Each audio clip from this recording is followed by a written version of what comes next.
Bom dia, boa tarde, boa noite. Aqui é o professor Caio. A gente começa agora conteúdo novo, iluminismo. E a pergunta que você sempre me faz: iluminismo tem alguma coisa a ver com Illuminati? Não, tem nada a ver. Tá? Tem nada a ver. Então, qual é a origem do nome iluminismo? Deixa eu te explicar. Se a gente fosse tentar desenhar aqui uma história em quadrinhos, com esse bonequinho de palitinho super bonitinho que está na sua tela, tá? E aí a gente quisesse colocar o boneco de palitinho tendo uma ideia. Ele acabou de pensar um negócio aqui, teve uma ideia genial, descobriu uma coisa incrível. Como é que a gente faria isso? Pode falar para mim. Fala em voz alta, pode falar. Isso, desenha uma lâmpada na cabeça dele. Tá? Só que o que a gente precisa pensar aqui é o seguinte: lâmpada, apagada ou acesa? Acesa, né? É claro, Caio. Se a lâmpada tivesse apagada, será que a gente conseguiria representá-lo tendo uma ideia? Óbvio que não. Então, o que representa a ideia não é o objeto lâmpada, mas sim a luz que ela emite. Então, a gente sabe com isso que a palavra luz, né, que a ideia de luz é uma metáfora para representar pensamento. Tá? Com isso, a gente já consegue entender um pouquinho melhor a origem do termo iluminismo, tá? Que também pode ser chamado de esclarecimento. Quando você está iluminando um quarto, você está ligando a luz. Quando você está esclarecendo algo, você está jogando luz onde antes não havia. Tá? O conceito de iluminismo, então, é o movimento filosófico que pregava a preponderância da razão como atributo humano fundamental. Vão dizer os iluministas que a grande característica do ser humano é ser capaz de usar a razão, ser dotado de razão, ou seja, ser capaz de pensar. Essa metáfora, essa alegoria, ela é inclusive muito tradicional em escritores, em filósofos, em falar sobre as luzes do pensamento, as luzes do raciocínio, enfim.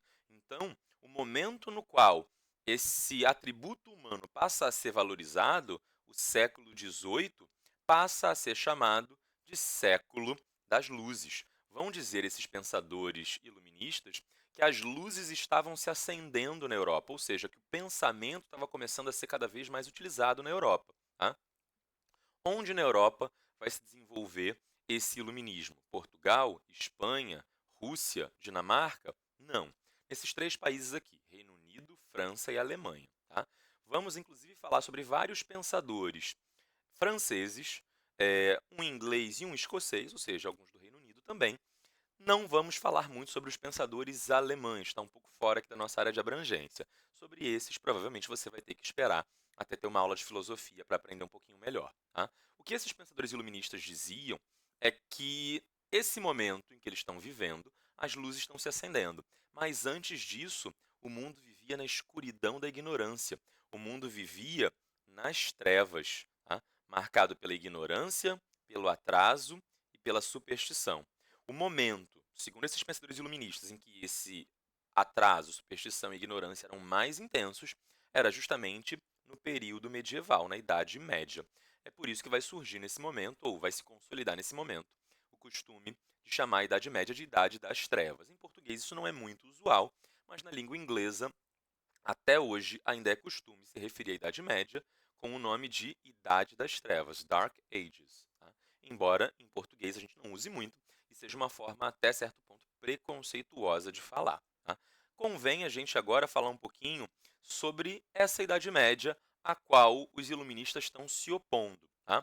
Eu vou falar com você aqui agora sobre um pensador que vai surgir lá no final da Idade Antiga, tá?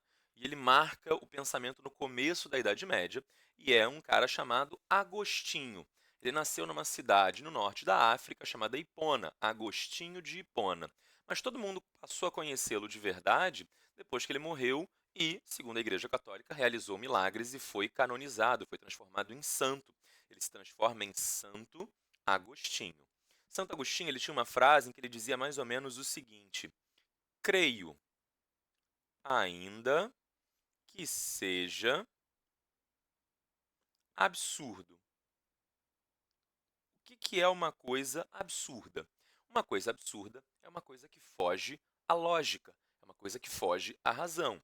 E aí o Santo Agostinho vai dizer: eu acredito nisso, ainda que seja contra a razão, contra a lógica e contra o pensamento, eu vou acreditar. Ele vai acreditar em qualquer coisa que não tenha lógica? Não. Não é disso que o Santo Agostinho está falando. Ele não está dizendo que a gente tem que abandonar a lógica e acreditar em coisas que não fazem sentido. O que o Santo Agostinho está fazendo nesse momento é dar uma resposta para quem duvidava do cristianismo. Tá? Dentro ali do pensamento teológico cristão, você já deve ter feito primeira comunhão, frequentar as missas e saber disso muito melhor do que eu. Né? A gente está chegando agora, né, na Páscoa, e você deve saber que na Páscoa a gente comemora a ressurreição de Cristo. Cristo ele foi crucificado, né, numa sexta-feira, a sexta-feira da Paixão, e 3 dias depois, no domingo, ele ressurge dos mortos, ele renasce. Tá? E aí você vai me dizer, mas Caio, isso é completamente absurdo. Só em filme de zumbi eu vejo um cara saindo da tumba e acordando dos mortos. Né? No mundo aqui cotidiano ao nosso redor, eu nunca vi isso acontecer.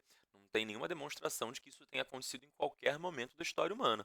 O sujeito ter de fato morrido, né? O seu coração parou de bater, o seu cérebro parou de funcionar, os seus sinais vitais não existem mais, a respiração cessou, e aí, depois de muito tempo, o sujeito ali está realmente morto. Ele é enterrado, só que depois de alguns anos ele acorda de novo. Né? Isso a gente nunca viu acontecer, nem ainda que fosse não depois de anos, mas depois de alguns dias. Né? Mas a Bíblia apresenta isso para a gente. Né? Já que Jesus ele é o Filho de Deus, e ele é um ser com uma natureza parte humana, parte divina, né? Ele é todo poderoso assim como o Pai, o Filho e o Espírito Santo são uma coisa só. Então ele era capaz de coisas que a nosso pensamento cotidiano aqui contrariam a lógica. Tá? Não é que aquilo está errado, é que nós, seres humanos meros mortais, não temos a capacidade racional para entender isso. É disso que o Santo Agostinho está falando. Tá? É essa a ideia que ele está defendendo. O Santo Agostinho está dizendo o seguinte: ainda que não fosse possível provar que Jesus ressuscitou, eu acredito, porque a Bíblia está falando sobre isso. Ainda que não seja possível provar que uma mulher pode ter um filho e continuar virgem, eu acredito nisso. Né? E aí ele vai dizer, creio, ainda que seja absurdo, porque Santo Agostinho ele está colocando fé acima da razão. Esse é o pensamento que vai depois nortear toda a Idade Média. Um pensamento religioso muito forte, fé acima da razão.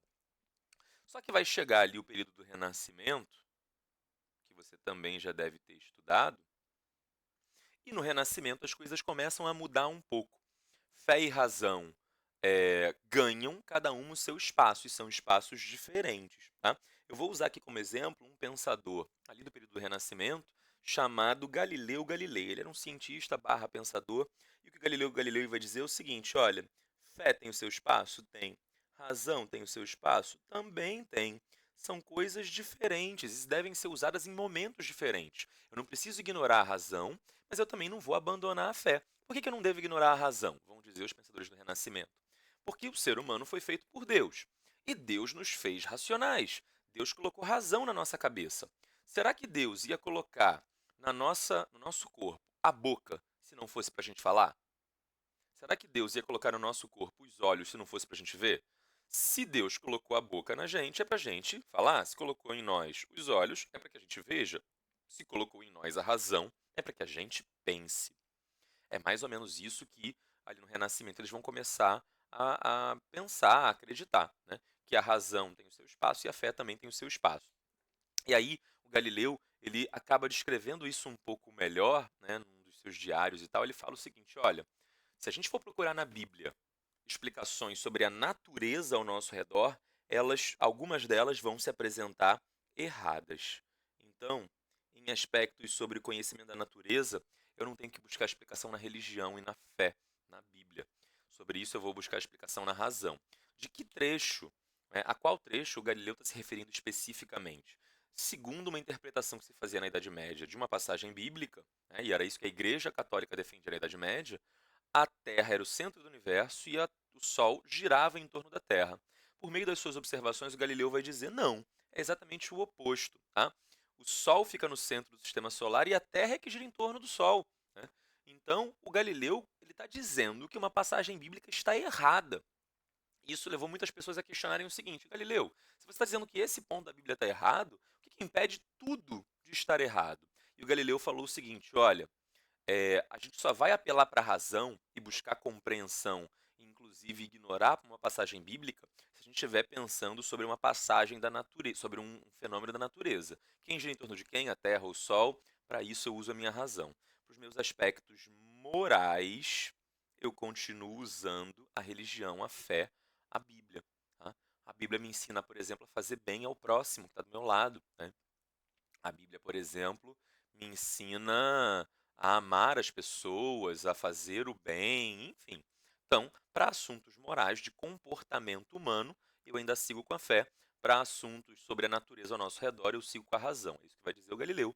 E é esse o pensamento que começa a se estabelecer ali na Idade Média. Até que, quando chegamos no Iluminismo, a coisa muda um pouco de figura, tá? E nesse momento a razão ela ganha mais espaço que a fé. Vão dizer os pensadores iluministas o seguinte: olha, eu uso a razão sempre. Num conflito entre fé e razão, seja por uma questão da natureza, ou seja por uma questão moral, a razão vence sempre. Vão dizer os caras lá na época do iluminismo: olha, se você pegar uma passagem bíblica, e aí agora eu, professor Caio, né, não vou saber de corte dizer qual, mas você pode perguntar para os professores de ensino religioso, se não me engano é o livro de Levítico, Deuteronômio, uma coisa assim, Antigo Testamento. Tem lá uma passagem que fala que é pecado usar roupas feitas com fibras de dois tecidos diferentes, simultaneamente. Quando você pega, por exemplo, uma camisa sua, que está lá escrito 95% algodão, 5% elastano. Né? Na sua meia, por exemplo, você mistura elastano com algodão.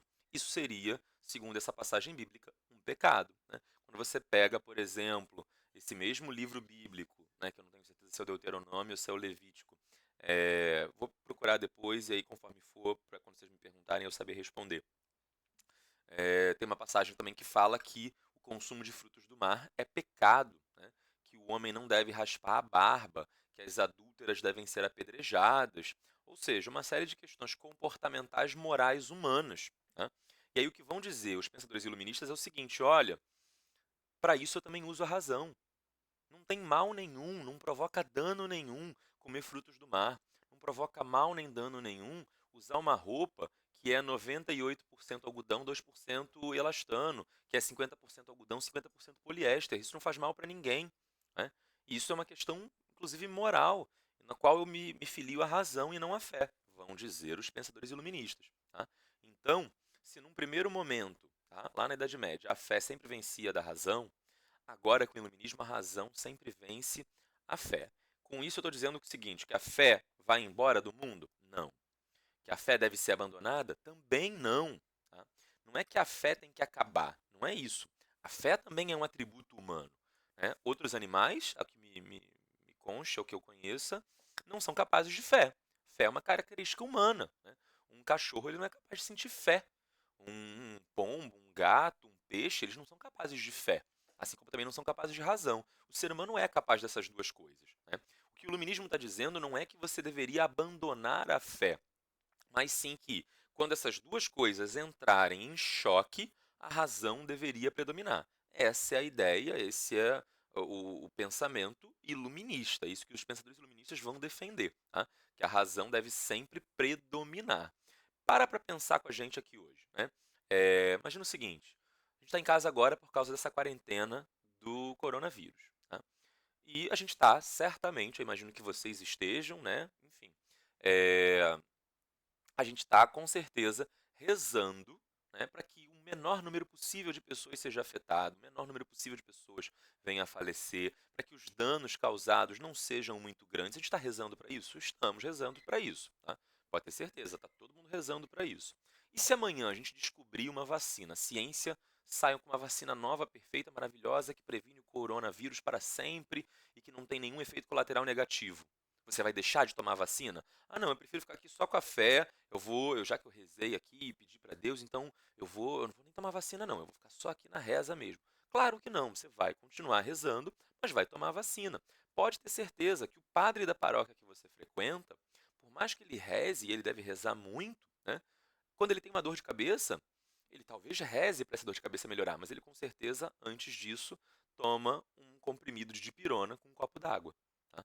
Então, o que o iluminismo vai dizer é o seguinte: não Não é que a fé é incompatível com a razão ou que a fé deve ser abandonada, mas em caso de choque entre elas, o ser humano deve usar a razão. Entendeu até aqui? Espero que sim. Deixa eu fechar aqui essa tela em branco, tá?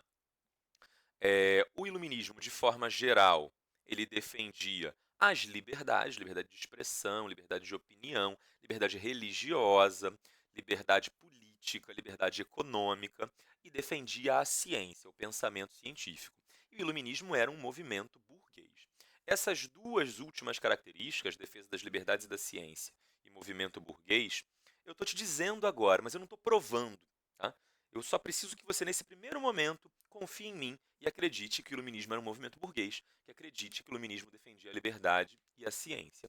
Mais para frente, à medida que a gente vai avançando nos slides e na aula, vocês vão entender o porquê disso. Tá? Por que era um movimento burguês, por que defendia a liberdade e a ciência. Tá? Mas antes, o que é ciência? Para a gente tentar entender o que é isso. O que é ciência? A ciência é a busca para a solução dos problemas humanos e a melhor compreensão do mundo ao nosso redor. A ciência ela tenta entender o mundo ao nosso redor. Tá? E aí, por meio de observações, nós percebemos problemas. O que é um problema? O problema é uma coisa ruim? Ah, agora a economia está com problema por causa da quarentena. Ah, agora a gente está com problema por causa do coronavírus. Não é esse o sentido de problema quando a ciência se debruça sobre um problema. Aqui o problema é como se fosse o x de uma equação matemática. Tá? X mais 2 igual a 5. X é 3. O número 3 ele não é um número mau, ele não é um número problemático, é só um número, é só um valor. É um problema no sentido de que é algo que a gente não conhece, mas quer conhecer. Quando a professora, o professor de matemática te pede, né, para resolver uma equação, descobrir o x, resolver um problema, não é uma coisa ruim. É só para que você passe a conhecer uma coisa que antes você não conhecia. Como é que a gente faz para resolver um problema?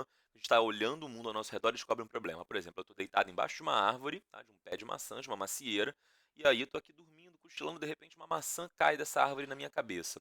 E eu começo a pensar o seguinte, por que a maçã caiu? Por que ela não ficou simplesmente flutuando no ar? Por que ao contrário de cair, porque ela não subiu voando até a estratosfera? Por que as coisas caem? Isso é um problema. E aí você começa a coletar dados, começa a pesquisar, a estudar, a buscar respostas. Chega um momento que você fala, eu acho que eu sei o que está acontecendo. Quando você fala, eu acho que eu sei, você está formulando uma hipótese. Tá? Mas não basta formular a hipótese, você precisa colocar essa hipótese sob experimentação. Porque senão você vai achar que sabe, mas se você não testou, se você não experimentou, você nunca vai ter a comprovação de que aquela hipótese é verdadeira ou não. Quer ver um exemplo? Se eu te perguntar o seguinte: o que cai mais rápido quando jogado da mesma altura? Uma bola de ferro ou uma folha de papel?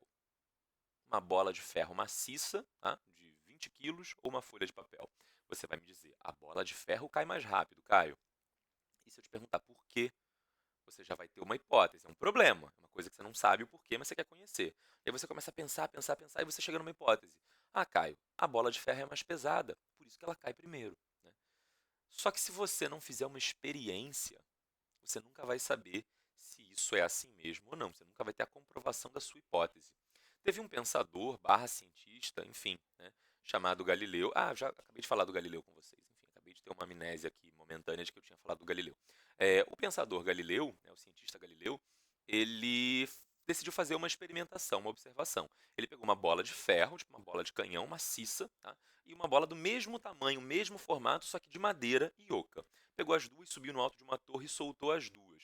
E deixou um auxiliar seu para ficar na parte de baixo da torre, observando em que momento essas duas bolas iam cair.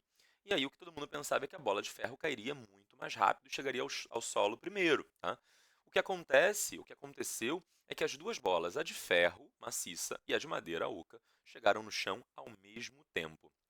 E o que o Galileu deve ter, ou que o Galileu formulou nesse momento, né, como uma hipótese, é o seguinte, que a velocidade com a qual as coisas caem não depende do peso que essas coisas têm. Essas coisas elas provavelmente estão submetidas a uma força. Galileu não sabia ainda o nome dessa força. Depois, um outro cientista chamado Isaac Newton, que estava deitado embaixo de uma macieira e uma maçã caiu na cabeça dele, e ele começou a pesquisar e descreveu né, e comprovou a existência da lei da gravidade, o Newton depois ele vai dar um nome para isso, gravidade. O Galileu ele já sabia que existia essa força, mas ele não tinha dado nome para ela, nem medido a intensidade dessa força. Tá? Quem vai medir a intensidade dessa força depois é o Newton, mas são estudos aí complementares. Então, não basta você na sua cabeça pensar, eu acho que a bola de ferro cai primeiro porque ela é mais pesada. Não, isso não basta. Você precisa fazer uma experimentação. Eu vou te dizer agora uma experiência que você pode fazer aí na tua casa.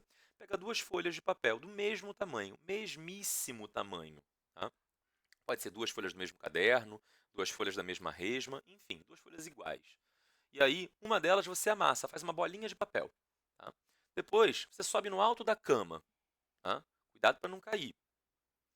Sobe no alto da cama e, com a folha de papel amassada, com a bolinha de um lado e a folha de papel intacta, a outra folha intacta na outra mão, né? Você solta a bolinha de papel e a folha desamassada na outra mão. Solta as duas ao mesmo tempo. Olha qual chega no chão primeiro. A que chegou no chão primeiro foi a bolinha de papel. Mas espera aí, isso não tem nada a ver com peso, porque as duas folhas têm o mesmo peso. Elas pesam igual, já que são folhas do mesmo caderno ou da mesma resma. Tá? Então, peso não influi na velocidade que as coisas caem. Normalmente, tudo cai com a mesma velocidade, que é a velocidade da aceleração da gravidade. Tá? Quando vocês tiverem aula de física, vocês vão aprender melhor aí sobre o funcionamento da gravidade. E aí você vai me perguntar, mas por que então, se tudo cai com a mesma aceleração da gravidade, a folha de papel amassada caiu primeiro, chegou primeiro ao solo, e a folha desamassada chegou depois?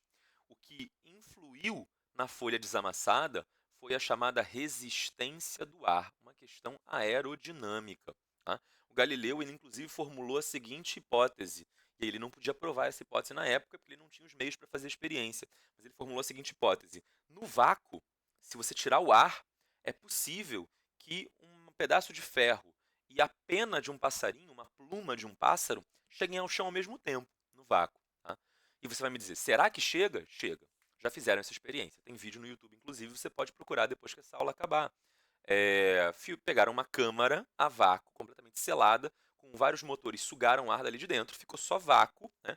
E aí, enfim, se alguma pessoa entrasse lá, não ia conseguir respirar, é fatal para um ser humano ali dentro, mas colocaram uma câmera posicionada para poder visualizar o que acontecia ali dentro. E aí, dentro dessa câmara com vácuo, com uma câmera montada, filmada, preparada para filmar tudo, fizeram a experiência de soltar do alto da câmara a pluma de um pássaro, né, a pena de um pássaro e um martelo, e os dois chegaram no chão rigorosamente ao mesmo tempo, porque o que afeta a velocidade que eles chegam ao solo, né, o momento que eles chegam ao solo, é a gravidade e não o peso que eles têm. Tá? Então, você formula uma hipótese, experimenta essa hipótese e observa a sua experiência. E aí, com isso, você descobre se a experiência comprovou a sua hipótese ou se ela negou a sua hipótese. Se a sua hipótese estiver correta, isso te permite conhecer um pouquinho mais sobre o mundo e aí você pode buscar novos problemas e aprender ainda mais. E é assim que funciona a ciência. E por isso muita gente fica triste e frustrada com a ciência, porque a ciência ela nunca vai chegar e dizer assim, olha, descobri tudo o que há para saber. Agora não tem mais nada para descobrir. Não, isso não vai acontecer, provavelmente nunca. Porque quanto mais a gente conhecer, mais a gente vai perceber do mundo, do universo ao nosso redor, mais a gente vai perceber que ainda faltam coisas para serem conhecidas e a gente vai buscar conhecê-las, experimentá-las, saber melhor cada vez mais. É por isso que, por exemplo, às vezes você escuta numa reportagem na TV, estudo comprova que o ovo faz bem para a saúde. No ano seguinte, você vê um outro estudo na TV falando, estudo comprova que o ovo faz mal. Ovo faz bem, ovo faz mal, ovo faz bem, ovo faz mal. Café faz bem, café faz mal, café faz bem, café faz mal. Enfim, cada hora a ciência ela descobre alguma coisa nova, porque muitas vezes aspectos que não tinham sido pesquisados na investigação anterior podem ser descobertos no futuro. E aí você começa a descobrir que, olha, tem uma desvantagem nesse produto, né? No ovo, no café. Só que aí um outro estudo mostra que tem uma outra vantagem, e essa vantagem é muito maior do que a desvantagem. E é por isso que a gente às vezes vai vendo essas alterações em relação à forma como os cientistas se comportam em relação a um determinado problema. Ora, eles dizem uma coisa, depois eles dizem outra. Será que eles não sabem de nada? Não, é porque quanto mais eles sabem, mais eles percebem que há coisas para saber que eles não sabem ainda. Né? A gente toma consciência da nossa ignorância quanto mais a gente aprende. Beleza? Isso é o método científico, é o método experimental. O que você deveria ter me perguntado quando eu estava falando da mudança de relação entre fé e razão, e você não me perguntou, eu estava ouvindo, você não levantou essa pergunta. A fé era superior à razão, e aí mudou. Bacana, você entendeu que mudou. A pergunta é, mudou por quê? Mudou porque antes mesmo do iluminismo começar, vários pensadores começaram a criar novas teorias para provocar essa mudança. O Galileu foi um desses pensadores. Ele falava que era necessário observar e experimentar. Mas o Galileu ele não foi o único. Tá? Depois dele, a gente teve o Isaac Newton. E o Newton falava: não basta só observar e experimentar. Eu tenho que medir para que essa experiência seja mais precisa. E o Newton ele começa a botar número na ciência, número na física, número na química, começa a haver uma matematização da ciência. Esses dois caras, o Galileu e o Newton, são fundamentais, mas eles não foram os primeiros. Antes de todos eles, nós temos esse rapaz bonito aí na sua tela, René Descartes. Eu vou explicar o que o René Descartes falou, e aí com isso eu vou conseguir explicar essa frase que ele está falando no balãozinho. Tá? O Descartes ele falou o seguinte: como é que eu sei que as pessoas ao meu redor existem? Ele se perguntou. E eu pergunto para você agora que está me ouvindo: como é que você sabe que a sua mãe, ou seu pai, ou seu irmão, ou sua avó, ou seu cachorro que está aí do seu lado, como é que você sabe que eles existem? Como é que você sabe que você existe? O Descartes, ele disse essa frase: penso, logo existo. Bonito, né? Filosófico. Penso, logo existo. O que será que isso significa? Só existe quem pensa? Será que uma cadeira pensa? Essa cadeira na qual você está sentado agora, será que ela existe? Ela não pensa. A parede na sua frente, ela também não pensa. Será que a parede não existe? Será que nada existe? Se você tiver que provar a existência da sua mãe, ou do seu pai, ou do seu irmão, ou da sua avó aí na tua frente, você vai me dizer: Caio, é muito fácil. Eu estou olhando para eles. Exatamente. Você está olhando, você está contando com a sua visão. Procura na internet, se você não lembrar disso, mas alguns anos atrás a gente teve uma mega polêmica que dividiu a internet. Todo mundo ficou brigando, tá? Não era bolacha e biscoito. A polêmica que dividiu a internet foi a seguinte: tinha uma foto de um vestido que alguém divulgou numa rede social e algumas pessoas vinham embaixo e falavam: que belo vestido branco e dourado. Outras pessoas respondiam: você está maluco. Esse vestido não é branco e dourado, ele é bonito, mas ele é azul e preto. E as pessoas não conseguiram chegar a um acordo se a cor real daquele vestido era branco e dourado ou azul e preto. A foto correu à internet. As pessoas mandavam umas para as outras pelo zap e perguntavam: qual é a cor que você está vendo nesse tecido? E metade das pessoas viam o tecido do vestido branco e dourado. Outras pessoas viam o tecido preto e azul. Você vai me dizer: Caio, as pessoas são capazes de confundir branco e dourado com preto e azul? Sim, elas são capazes de confundir, porque elas estão usando apenas a visão. Se você for procurar sobre essa polêmica da internet, você vai encontrar vários vídeos aí, talvez no YouTube, que te expliquem por que dessa polêmica ter acontecido. Mas a resposta que eu vou te dar, simplificando tudo, é: a visão é um sentido que você está usando para conhecer o mundo ao seu redor. E a visão pode falhar. A visão ela é capaz de os seus olhos são capazes de verem coisas que não estão lá, na verdade. Tá? Isso não é fantasma nem nada do tipo. É uma coisa muito simples, como, por exemplo, uma ilusão de ótica. Uma ilusão de ótica é o seu olho vendo uma coisa que não está lá. Tá? E aí você vai me dizer: tá, sei provar que minha mãe, meu pai, meu irmão, minha avó existem. Eu converso com eles e escuto eles falando comigo. Exatamente, você escuta, você está usando a sua audição. E se eu te disser que também existem alucinações auditivas? Tipo, por exemplo, aquele dia que você ficou sozinho em casa, sua família inteira foi ao shopping, foi ao restaurante, foram numa festa, e você, sozinho em casa à noite, ouviu alguém te chamando. Eu sei, você saiu correndo para debaixo da coberta, trancou a porta do seu quarto, cobriu até a cabeça e ficou lá apavorado. Você ouviu alguém te chamando. Deixa eu te tranquilizar agora. Foi uma alucinação auditiva, não tinha ninguém na verdade te chamando. Não tinha assombração, alma penada, nada do tipo. Era só o seu cérebro provocando o seu cérebro ele fica entediado, né? E ele provoca sensações quando ele fica muito entediado. Ele vê as coisas ao redor, ele percebe as coisas ao redor, ele projeta coisas ao redor. Né? O que eu quero que você entenda aqui agora é o seguinte: sua visão, sua audição, seu tato, olfato, paladar, tudo isso são os seus sentidos. O que eu preciso que você entenda é que a sua visão não acontece no seu olho, sua audição não acontece no seu ouvido, seu tato não acontece na sua pele e assim por diante. Todos os seus sentidos acontecem dentro do seu cérebro. Existe uma doença neurológica, tá, chamada esquizofrenia. Uma pessoa dotada de esquizofrenia é capaz de ver e ouvir coisas que não existem, que não estão lá. Ela é capaz de conversar com uma pessoa que não está lá, acreditar que está tomando um café e o café nem sequer existe. A princípio, se a gente for muito radical, não tem nenhuma maneira muito objetiva de provar para você que está me ouvindo agora que tudo ao teu redor não é uma mentira. Não tem como eu te dar uma resposta agora e dizer nada. Não, relaxa, fica tranquilo, tá tudo aí no lugar certinho. Eu não tenho como dar essa prova para você.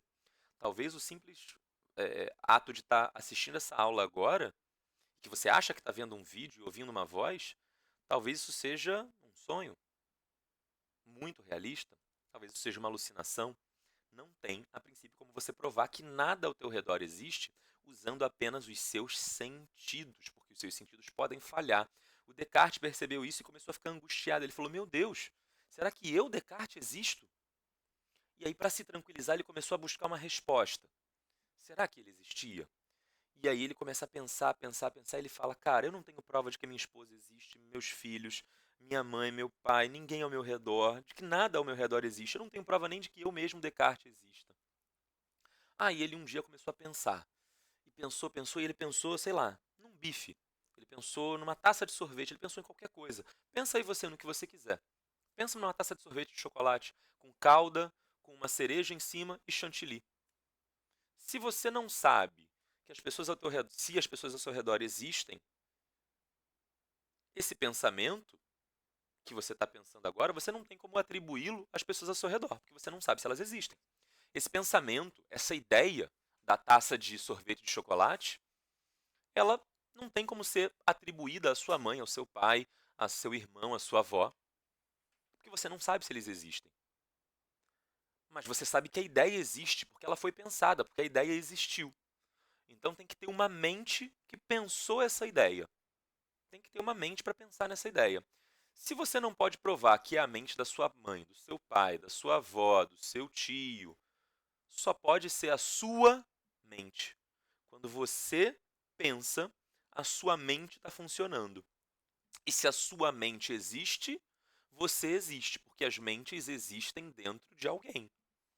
Então, se você está usando a sua mente agora para pensar num sorvete de chocolate, e você conseguiu pensar nesse sorvete de chocolate, pode ficar tranquilo, sua mente existe. Portanto, você também existe. E é daí que vem a frase do Descartes, né? Eu duvido, logo penso, logo existo. Ele começou a duvidar de tudo, dos seus sentidos, de tudo ao redor. E isso o fez pensar. E ao pensar, ele percebeu que existia, usando a sua razão. Tá vendo o que aconteceu? A gente tinha um momento em que a fé era o único valor aceito na sociedade, a razão era varrida para debaixo do tapete. E o Descartes vai dizer: olha, o que nos tira das nossas angústias, né? A fé pode nos tirar das nossas angústias, mas o que nos tira das nossas angústias de uma forma realmente eficaz e convincente é o uso da razão. E o Descartes ele vai com isso está fundando uma escola filosófica chamada de racionalismo. Ele não é o último filósofo racionalista, ele não é o único, ele não é, enfim, mas ele é provavelmente um dos mais importantes, ele é o primeiro ali que vai dar essa enorme valorização para a razão. Tá? Por isso, o processo de relação entre fé e razão começa a se inverter quando chega ali na época do Renascimento. Porque caras como o Descartes, ele é um dos primeiros a fazer isso, não é o único, começam a puxar essa balança, essa gangorra, empurrando a fé um pouco para baixo e trazendo a razão um pouco para cima. E depois que o Descartes desaparecer, suas ideias e suas teorias vão continuar sendo usadas, lidas e conhecidas, e isso vai seguindo adiante. Tá? E com isso a razão vai se valorizando e crescendo cada vez mais. Tá? Para você ter um exemplo dessa história que eu te falei, de que existe uma doença chamada esquizofrenia, que faz as pessoas verem o que não está lá, tem um filme que eu recomendo para você ver agora, vai procurar depois e assiste com a família. Talvez sua família já tenha assistido, mas é um filme bem legal, tá? Chama-se Uma Mente Brilhante. É a história de um grande matemático que era super inteligente e genial, mas que tinha esquizofrenia e que via coisas que não estavam lá e isso vai perturbando a mente dele e atrapalhando a vida dele. É um filme legal, vai procurar Uma Mente Brilhante, tá? pergunta para os seus pais, para sua família, se eles já assistiram, se eles gostaram, e tenta assistir com eles também. Tá? Isso para te exemplificar como tudo que você percebe no mundo ao seu redor, você percebe dentro do seu cérebro. Tá? A frase do Descartes completa, eu duvido, logo penso, logo existo, mas a parte que ficou famosa foi penso, logo existo. Em latim, que foi a frase originalmente dita, cogito ergo sum. Tá? Cogito, penso, ergo, logo, sum, sou, existo. Tá? Cara, esse Descartes é importante, né? O cara ele conseguiu mover toda a estrutura do pensamento de um continente inteiro que era consolidado já há séculos. Depois dessa, esse cara merece. Pode mandar vir o óculinho do Descartes. Mas olha só, vamos tentar resolver juntos aqui uma questãozinha para entender melhor o que é esse pensamento iluminista, essa razão e tudo mais. Tá? O iluminismo é a saída do homem do estado de tutela, pelo qual ele próprio é responsável. Estado de tutela é a incapacidade de utilizar o próprio entendimento sem a condução de outrem. Próprio entendimento aqui significa razão. Tá? Estado de tutela vai dizer o autor do texto, um filósofo alemão. Como eu havia comentado com vocês, não veremos filósofos alemães nessa aula, está fora da nossa matéria, mas só para você saber que eles existem. Tá? Segundo esse filósofo alemão, o Kant, o estado de tutela é quando a pessoa não pensa com a própria cabeça. É quando ela deixa outros indivíduos conduzirem seu pensamento. É quando ela se deixa manipular, quando ela se deixa conduzir, quando ela se deixa levar, em vez de ela mesma estar usando a razão e assumindo suas responsabilidades. Vai continuar o Kant.